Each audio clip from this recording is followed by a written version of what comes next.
let me just ask this from a simple standpoint. Do you think that like the generation that was in school in the formative years during COVID is irreparably harmed? You know, childhood is achingly brief.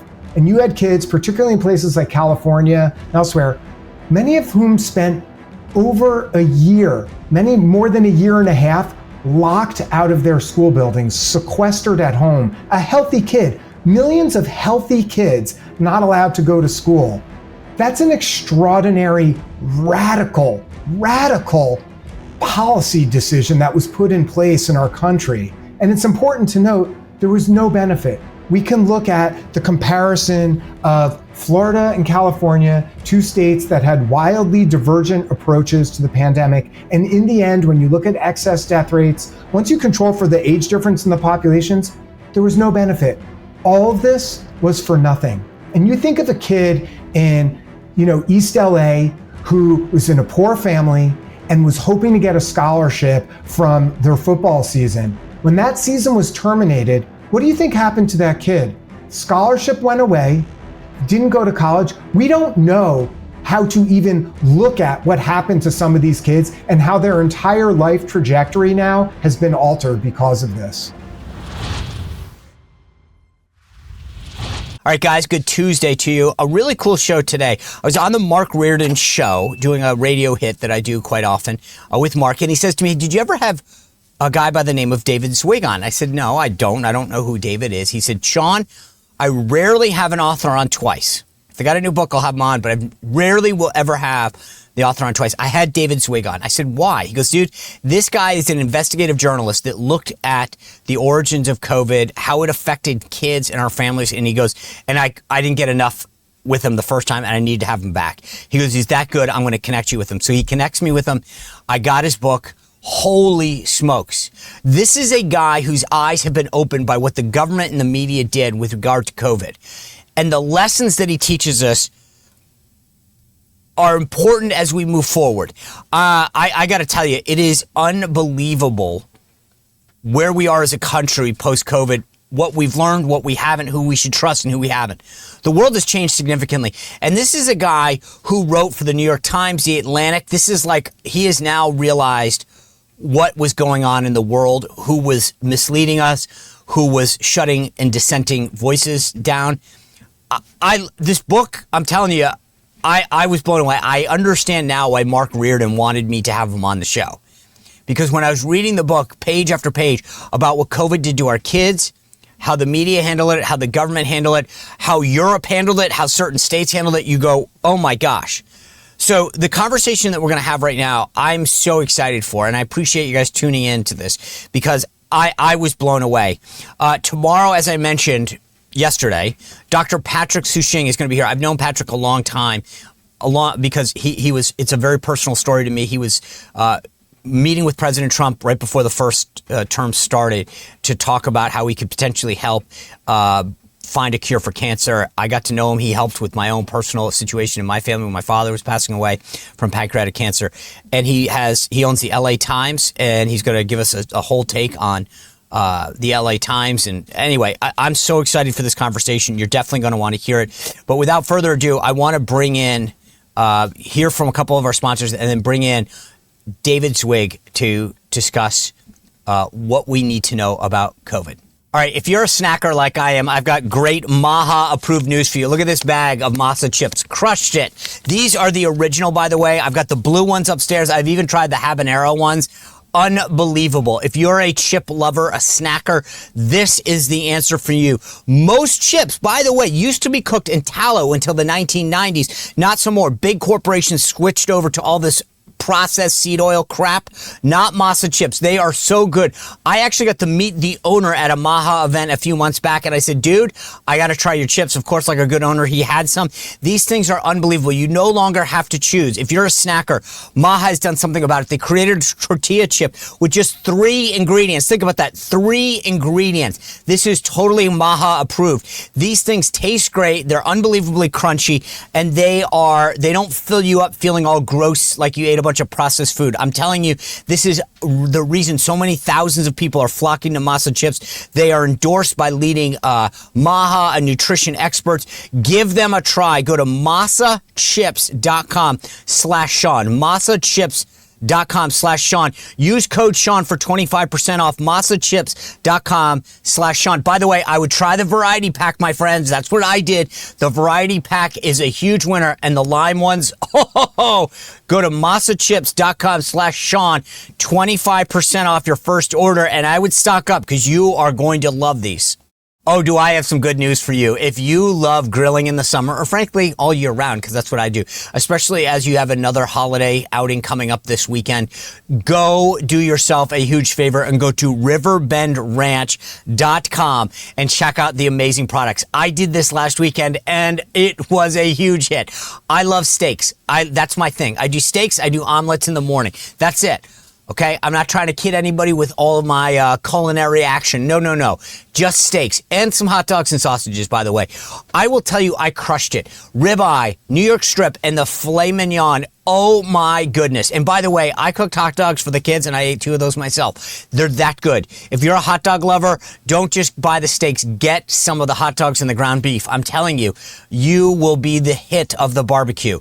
This is so good, and you cannot get this stuff in any kind of store. This is ranch to you. And these guys are not kidding. 35 years of getting the best flavoring, tenderness, marbling.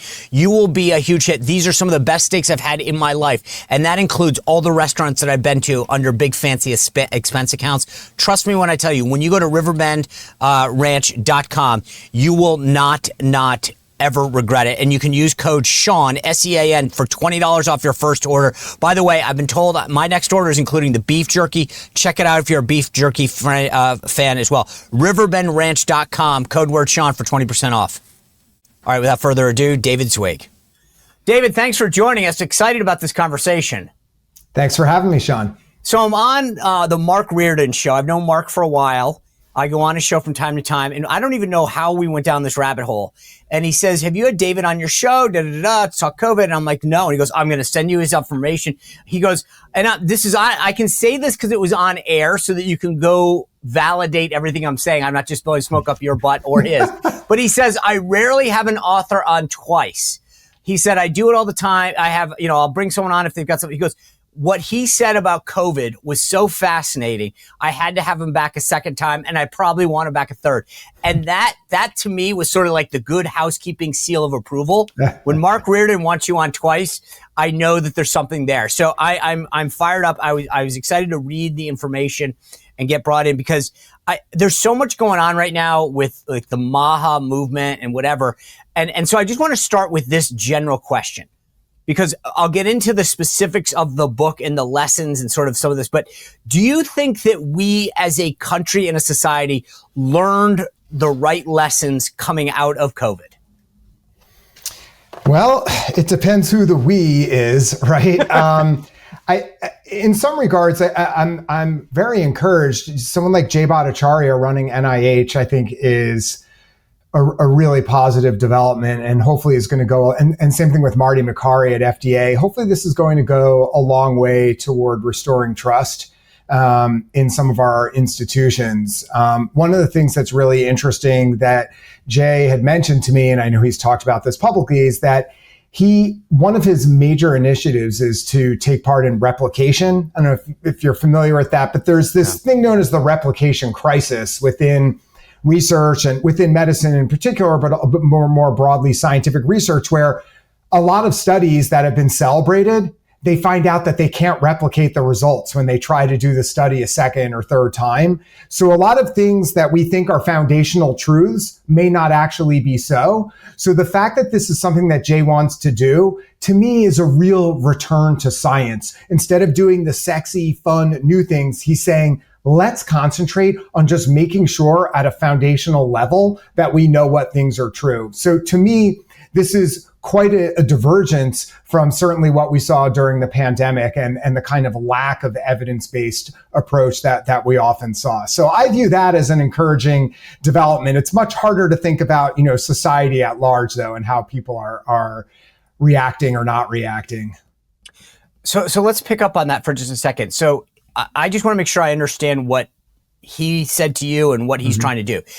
What I heard you say was they would come and get a study done by somebody that would say, hey, this drug is totally safe or gets results, but then they couldn't replicate it to show that it was true. It was almost like it was and I don't want to put words in your mouth, but it seems like what you're saying is that the way that business was being done was they could make it work for when they wanted, but then they couldn't replicate the results if somebody tried to. Is that fair? I think that's a fair description, right? And this is within medicine, with medications and whatnot, but it's also just within the broader sciences. This is they call it the replication crisis.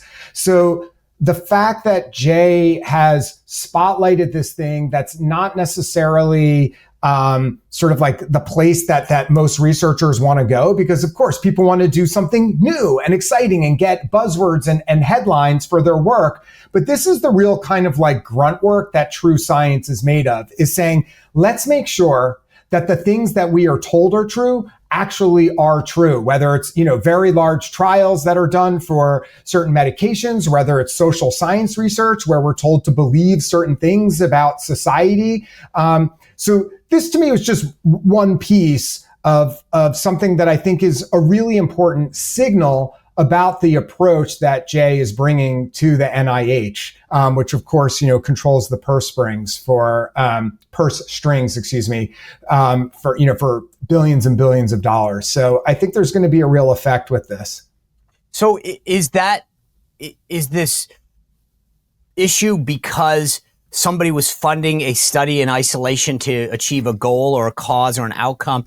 And basically, I guess what I'm trying, maybe I'm just being skeptical, but I feel like that was a problem because somebody funded something to say, I need this outcome, but then I can't replicate it because, well, it was only cooked. Right. We cooked the books. Am I being too skeptical, or is that kind of what's being implied here? No, I think that's a fair conjecture, but that's really just one piece of it. More broadly, even without ascribing a sort of conscious ill will or attempt to deceive, it's just that human beings have all sorts of unconscious type of biases and confirmation bias and ways that we kind of pursue certain endeavors that you sort of have a motivated reasoning behind how you're going to interpret results or conduct certain experiments. So I'm not even saying this is with ill intent. It's just that this is a natural outcome. And it's one of the reasons why we need to replicate or attempt to replicate a lot of important studies. So I don't want to get too hung up on this one point. But I think it's really I think it's fascinating. Right? Yeah, but I don't know. I guess that to me is part of the problem, which is if you can't replicate an outcome, maybe I'm tainted because of COVID, but I feel like that suggests to me that somebody was funding something that they wanted to be able to prove, quote unquote. But you've talked about Jay Bhattacharya. That certainly could be the case in plenty instances, but that's not the only way that you get an outcome that's not replicated. But that certainly factors in for sure at times. So you mentioned Jay Bhattacharya in your book. I was going to bring this up later, but Marty Makary, who you mentioned before he was, head of the FDA, wrote an endorsement for your book that's on Amazon. It says a powerful analysis of the largest public health intervention in modern history using a clear scientific approach. Zweig asks piercing questions that shed light on medical dogma promulgated by Groupthink. Here's my question to you. How does a guy like you get hooked up with Jay Bhattacharya and Marty Makary? I've never been what's known as an access journalist. I would never be someone in the room with you back in the day, talking with political insiders. My whole way that I operate is just putting my nose down and doing research. And through doing that work, which very early on, Sean, I'm largely considered the first journalist in America to write something, a piece. This was in early May in a major outlet where I said we should open the schools. And I had a compendium of evidence to back up that assertion that we should open the schools.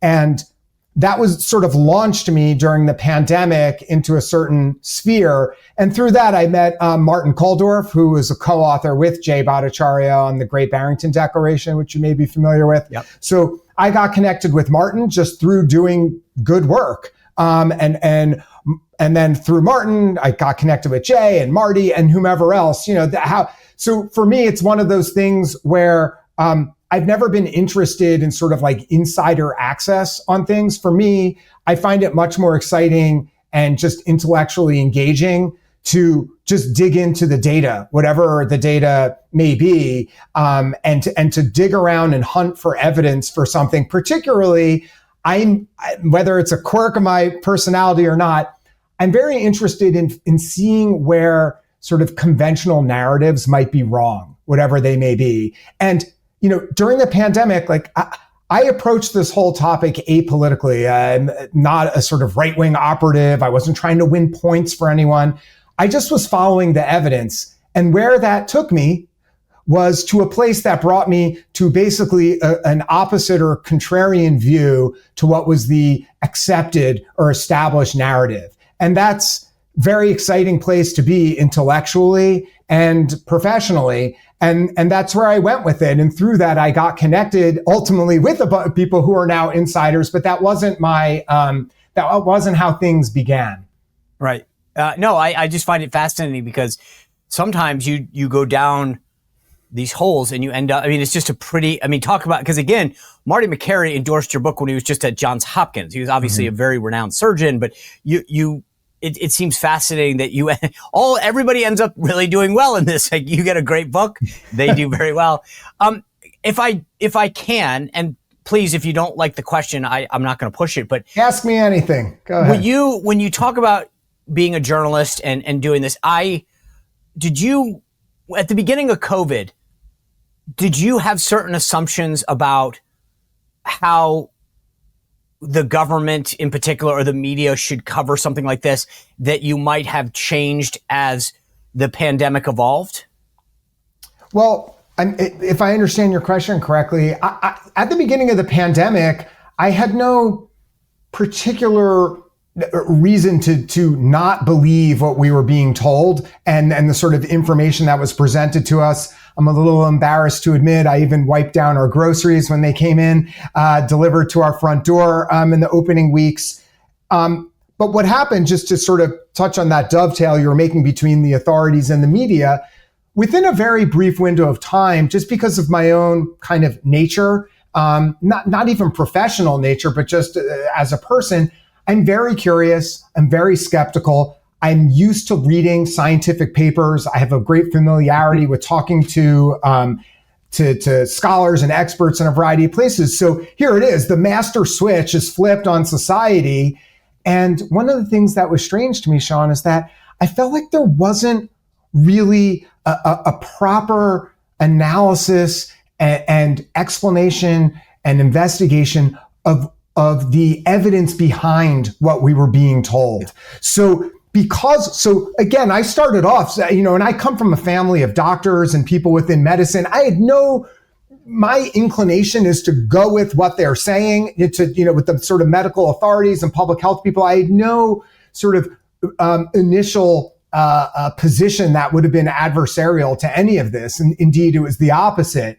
But when I saw an absence of information in much of the legacy media and elsewhere for that matter, I started digging around myself, not professionally. I was working on a book on a totally different topic, but I just needed to satisfy my own curiosity. And then what happened relatively quickly was I realized that the information we were being told was both incorrect in many regards and also was leaving out so much of what was happening, particularly in Europe.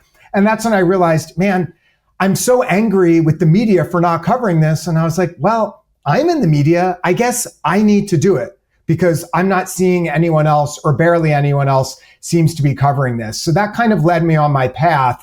And just to finish off this point is, because I think this also still answers your question, is that, if you think about what journalists are, at least in an ideal form, what they're supposed to do, they're supposed to be skeptical of people in power. They're, and traditionally at least, think about journalists questioning big business and corporations or the Defense Department or the church or whatever large institutions. Yet that skepticism evaporated during the pandemic when it came to public health. But so the funny thing is you describe this, David, and you talk about wiping down your groceries. I'm with you, right? I kind of went, I grew up believing when a doctor told you that, like, hey, you need to, like I posted this a couple of weeks ago on Instagram. There was a story that said, no, you don't have to wait 30 minutes after you eat to go in the water if you're swimming or whatever, right? But the way I was like, okay, well, if a doctor or a government official says something, they're going to have your best interest at heart, right? And so when I was told, oh, you got to wipe stuff down, you got to wipe your, I'd be like, oh, okay, like, why wouldn't I do that? Why wouldn't they be telling me the truth? And I feel like when you say that, it's almost like in a sense of guilt. But you and me and millions of other people up until that point, I don't think had a big reason to distrust people who gave us guidance. We assumed that it was based on solid science, etc. Correct. Yeah. And unfortunately, I don't think that it's a matter of, and others may disagree with me, but from all of the research I've done, all the, endless number of interviews I conducted with people, I don't believe by and large that the people in charge, both in, in official positions as well as very, very influential people within the public health and medical fields, I don't believe that they intentionally, for the most part, that they were intentionally trying to mislead people, although there are instances of that where they even admit this out loud, but rather it's this sort of noble lie and a belief system that took place, a kind of, and I spend a lot of time talking about this in my book because it's fascinating to me. How is it, and for lack of a better term, that a sort of mass psychosis takes over? And I describe a lot of the evidence behind what clearly was just a groupthink within this bubble in America of these people, and how there was this really kind of tribal motivated reasoning that in many ways it really distills down to this sort of oppositional position to Trump and to Republicans, because by and large, people within public health and the legacy media tend to be on the left, indeed quite far left, some of them. And once Trump was sort of coded as like an open everything up person, that then made it impossible. It was radioactive for the most part, any kind of public health professional to agree with even a modicum of what Trump was saying. The sad part is that, of course, plenty of countries around the world, far to the left of the United States, very progressive, sort of Western Europe and Scandinavia, were far more open than we were. So this binary sort of positioning in America, how like anyone who wanted things open was some piece of garbage Republican who cared about the economy and didn't care about people.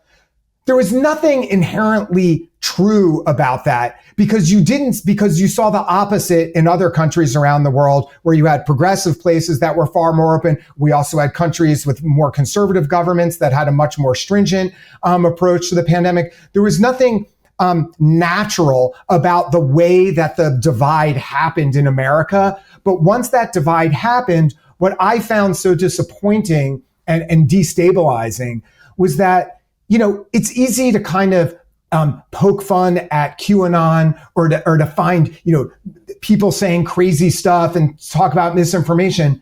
That's boring to me. What's far more interesting, because I've had people say to me, why aren't you going after, those people? I'm like, because that's dumb.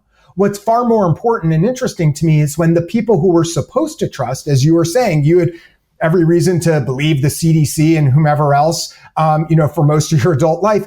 What's interesting to me and important is an analysis of how these people who we're supposed to trust, it's not just some rando, on Twitter or Reddit, but this is, the head of the CDC and people like that, they lost our trust. And the questions that I try to answer in the book is why? What happened? How is it that they went so off the rails? I agree with you because I'm thinking that this as you are talking. When I was a kid, there was like a saying that you should get a second opinion. Your doctor would tell you that. Like, you know what? I think you need surgery. You should get a second opinion, right? The idea was that was sort of the narrative. Now, if you were to question someone who said you should get the COVID shot, you said, let me get a second opinion. They'd say, what are you, a crazy conspiracy theorist? You're going to put people at risk. And we've shifted the natural curiosity and idea. Like, hey, go get a second opinion, talk to another doctor, right? And we've all done that. That was what you were supposed to do. And then it became heresy to do that. It was, how dare you question science? Dr. Fauci. One of the things that's really important with your point that you just raised is that we had during the pandemic, and still do today in many regards, an information environment where there is a large degree of uniformity within certain institutions, and particularly when you think about legacy media, that there are certain accepted positions and certain unacceptable positions. And within the pandemic, once the sort of like positions were established, it was almost impossible to kind of like veer outside the lines without immediately being cast out and without being branded as the other. You know, as soon as I started writing these pieces, and again, Sean, like it's important to emphasize, I was not approaching this from any sort of political vantage point. I was following the evidence. I had no incentive to be ousted from my people or my group that I'd written for the New York Times, the Atlantic, New York Magazine. These are places, so I had no reason to want to be on the outs with anyone. I don't seek that out. However, as soon as I started writing pieces based on what I perceived the evidence to be, I was called a right-winger. I was called, why do you want to murder children? You're an anti-vaxxer. You're a this, you're a that. So that type of kind of binary thinking and this vilification of anyone of dissent is deeply, deeply problematic. And, we see that on the right side of the spectrum as well. But the thing that worries me is that the left tend to dominate some of the most influential institutions in our country. So while it's problematic on both sides of the political spectrum, the influence on one particular side far outweighs the other side in these particular sort of like sense-making institutions in our society. And that's especially so if you think about public health. These are people who I'd like to believe are apolitical, who are just approaching things, from a very kind of neutral perspective. But what I show throughout the book is that unfortunately, like everyone, these are deeply flawed people, like we all are. And they very much were not apolitical, and they very much were motivated by a certain political reasoning and in-group type of behavior. I want to talk about Fauci in a second, but you mentioned your sort of evolution as a journalist in this. When you're doing this, what was the toll personally for you as you're asking what I think were pretty obvious questions? Did you and your family get ostracized? Was this like a professional hit for you? Because obviously you started looking into this and then it manifested itself, it looks like, into a book. It did. I can't say professionally it hurt me because I was able to find a lane that, fortunately, there are not many, but there were a few editors with enough influence at some of these large outlets that they believed in my work, and we were able to push it through. I've had a number of journalists who've written pieces and a lot of stuff from a similar viewpoint as mine, but it was largely on Substack or maybe on, sort of more ideologically focused type of publication. Like, how did you do it? How do you keep writing these pieces? And the answer I give is, one, I got lucky that I had some editors who liked me, but the way I had editors who wanted to work with me was that I support everything I say.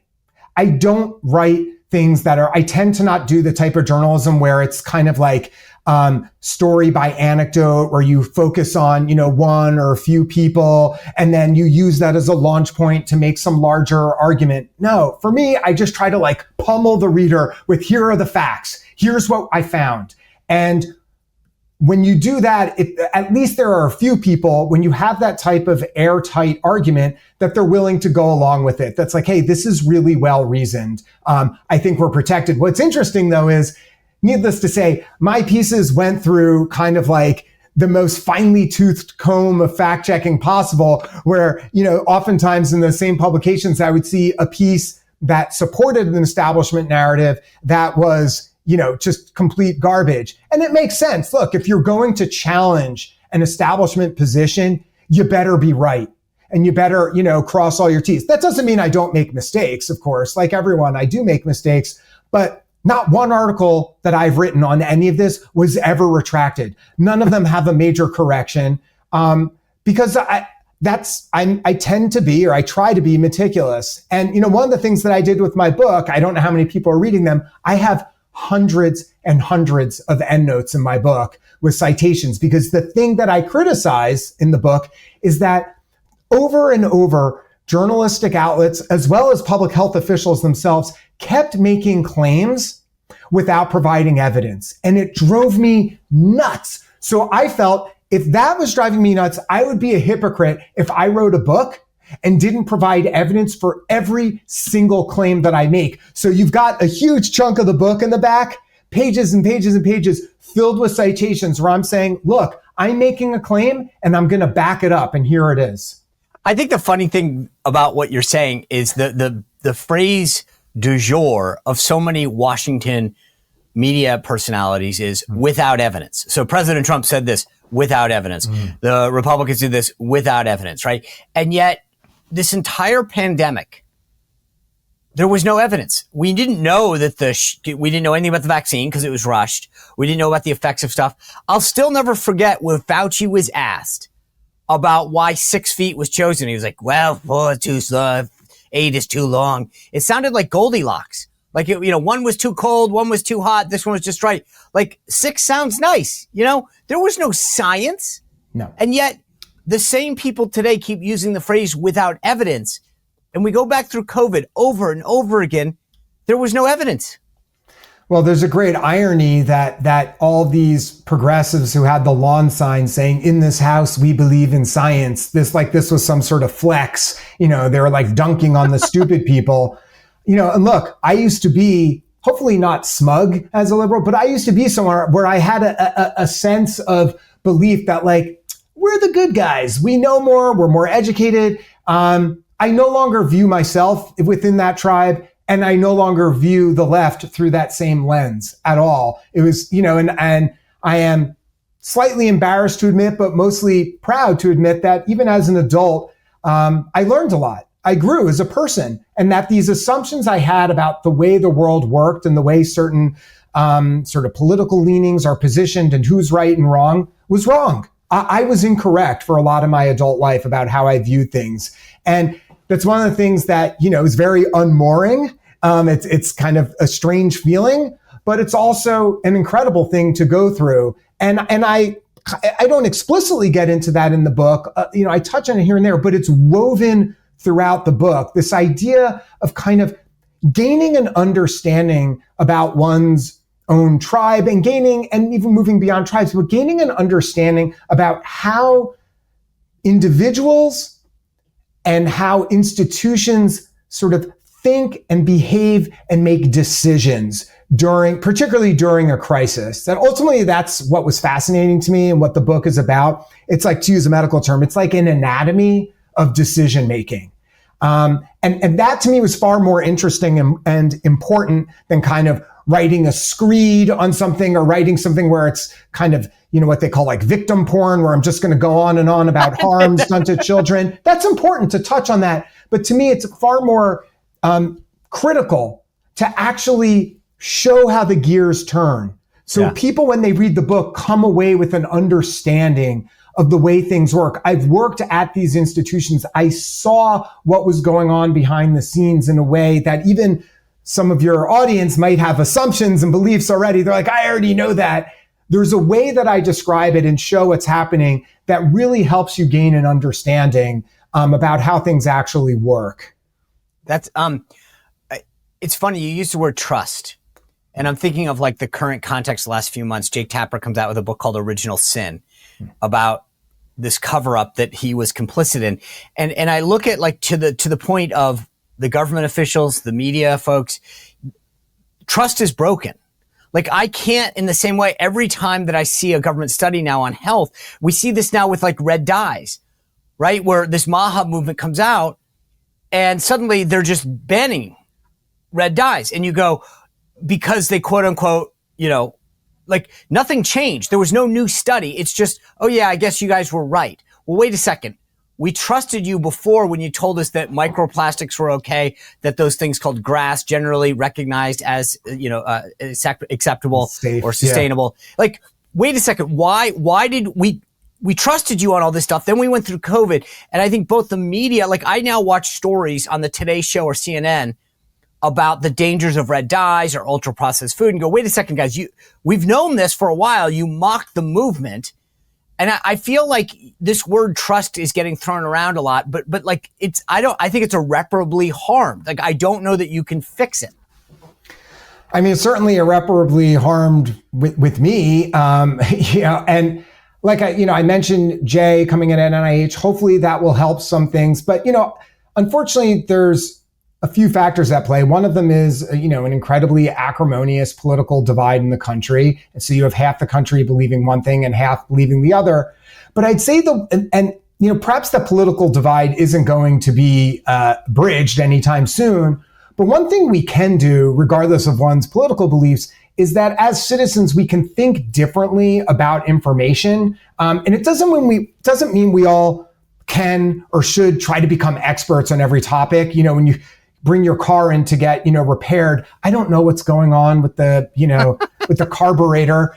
You got to trust people, or you go to the doctor. There's a certain amount of trust, but there's also a certain amount of skepticism and questions that you should ask, even to yourself in your own mind. And one of the things I try to do, it's almost through like a series of case studies, is dissecting these really important New York Times articles that led to schools being closed. I had parents contacting me saying, once this New York Times article came out, people on my school board said, we are not opening schools because of this New York Times article. So make no mistake, these big features that they wrote had an enormous impact on kids. I'm not saying it's exclusively from the New York Times, but these things really had an impact. And one of the things I show is sort of taking them apart piece by piece and showing it's almost like a media literacy type of lesson of saying, like, here's how things work. Here's the way. And by the way, Sean, many of these articles have no errors in them. They can be fact checked and everything can be true, but it's the way that information is molded and shaped that you can say something without lying that still is incredibly misleading. Yes. By what, it's the same way when you take a photograph, you're choosing what things to put within the frame and what things to crop out, the lighting you want, and so on. Well, it's the same thing with news articles and information. And one of the things that was so harmful to the trust that Americans, I think have lost is that we were being fed information through a certain filter that projected a particular narrative that calcified within the left as the appropriate narrative. But as I tried to show as a journalist over and over, and as I tried to do in my book, is to show that narrative did not have evidence behind it. It did not have the science behind it. And a million different directions show this. So one of the things that's interesting to me is, and that's frustrating, is that post-pandemic, this sort of new kind of like exculpatory defense has developed where it's, well, yes, school closures, we can all agree now, they went on too long, but we did the best we could. This was, we were building the plane as we fly it. This was a fog of war. No, I show I tried to show from page number 1, that's a lie. That's convenient to say that because now you are excused from any behavior, but it's just simply untrue. The information was available, but it was ignored or it was dismissed in some way. So to me, this isn't even about the pandemic. That's the backdrop for the story. And that's why I call it in the subtitle, I call it a story of bad decisions, because it's really just the backdrop. What I tried to show is how these mechanisms are at play. And you know this perhaps, better than most, how these mechanisms at play, how they sort of get certain narratives to stick within society, even if they're not true. So the title of the book is Abundance of Caution. What are the things, is it government and media that the takeaway is like, what should we be cautious of? Well, and I use the title kind of tongue in cheek because we were told, when they closed my kid's school district, the first email that went out was out of an abundance of caution, right? Everyone hears that phrase. So the question is, caution for whom?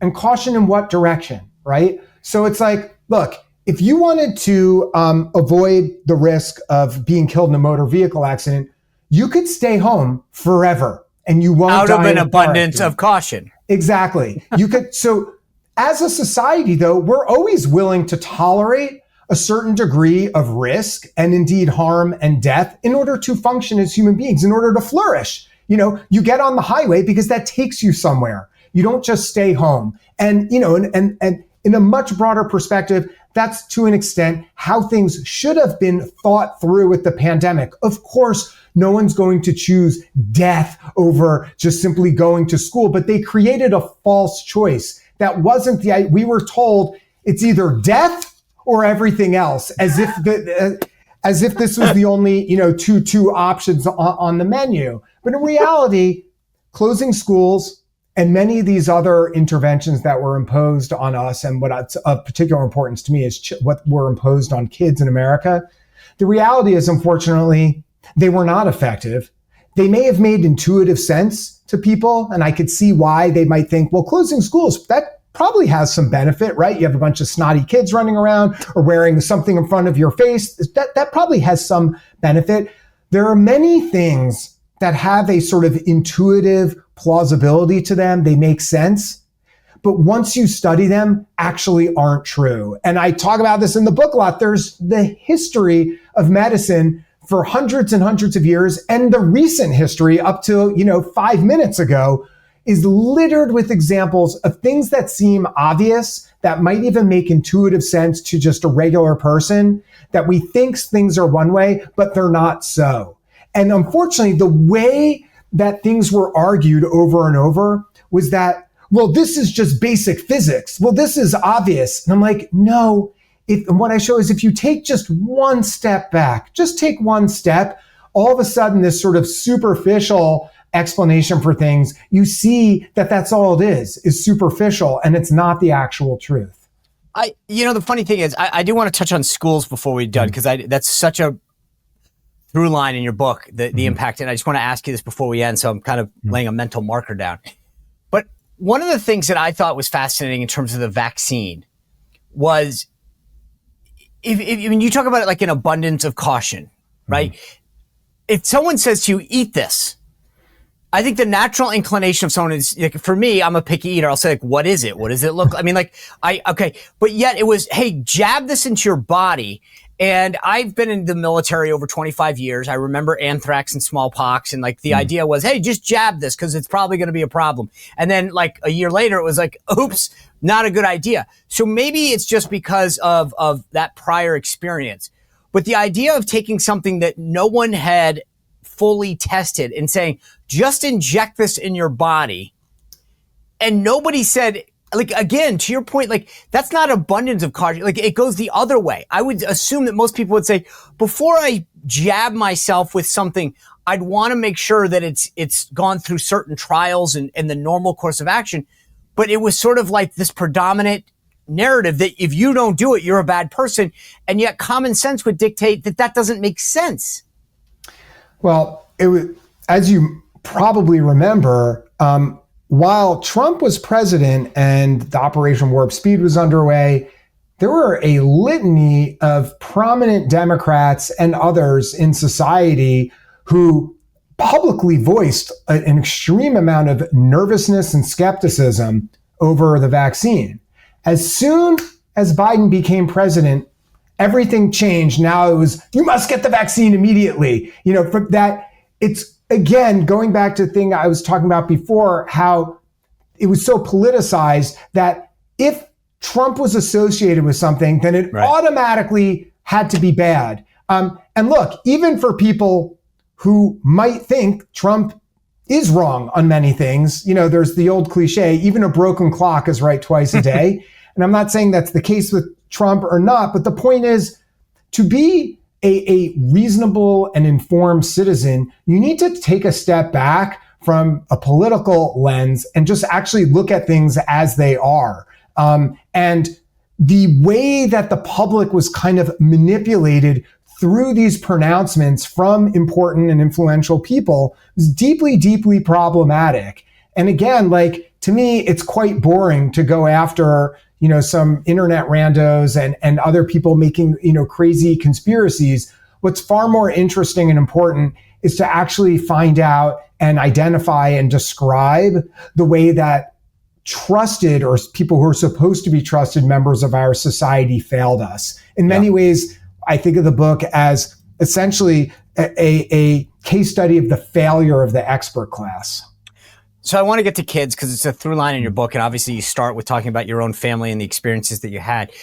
Let me just ask this from a simple standpoint. Do you think that the generation that was in school in the formative years during COVID is irreparably harmed?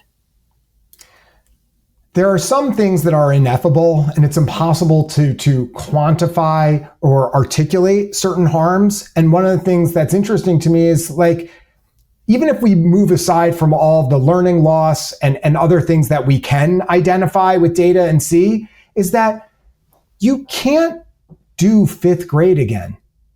You can't there's only one senior prom. There's only one, final football season. And those things we can't quantify necessarily, but that's a harm. That's real. Childhood is achingly brief.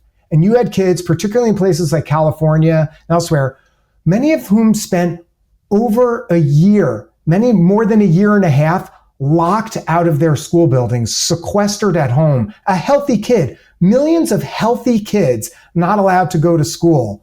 That's an extraordinary, radical policy decision that was put in place in our country. And I don't think there's been a real reckoning with that. And it's one of the things why I spent years working on this book. I'm like, I need to create a record of the decision making behind something that was so insane that took place. And it's important to note there was no benefit. We can look at the comparison of Florida and California, two states that had wildly divergent approaches to the pandemic. And in the end, when you look at excess death rates, once you control for the age difference in the populations, there was no benefit. All of this was for nothing. And you think of a kid in, East LA who was in a poor family and was hoping to get a scholarship from their football season. When that season was terminated, what do you think happened to that kid? Scholarship went away, didn't go to college. We don't know how to even look at what happened to some of these kids and how their entire life trajectory now has been altered because of this. And the socialization. I mean, you alluded to it, but I always tell people college isn't I don't know, I guess I learned some things, but to me, the college experience is about going through certain things with people and maturing through those relationships and those exchanges and those discussions that you couldn't just have by reading a bunch of books. And the socialization that occurs at 5th, 6th, 7th grade, the to your point about going to a prom, all that matters.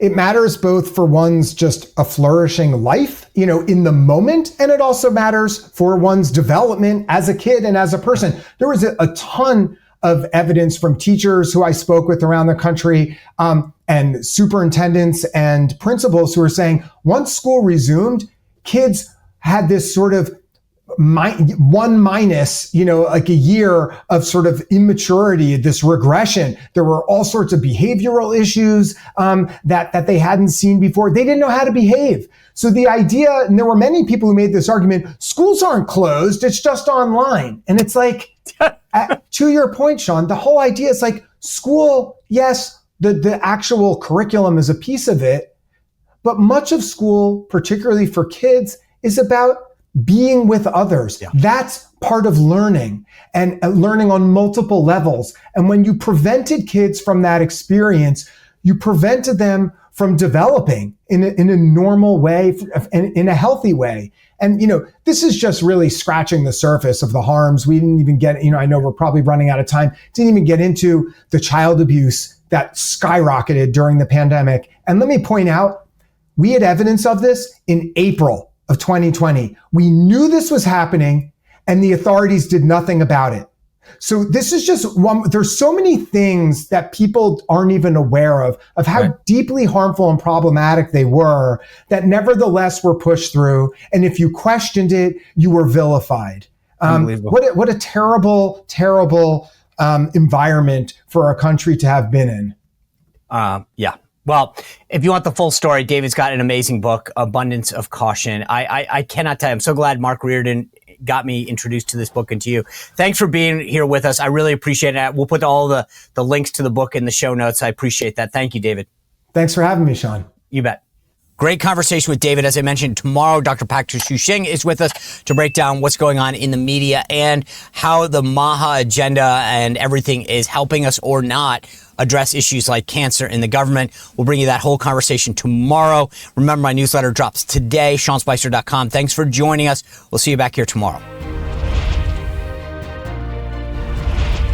Well, if you enjoyed this content, make sure to like this video, subscribe, and click the notification bell to get more.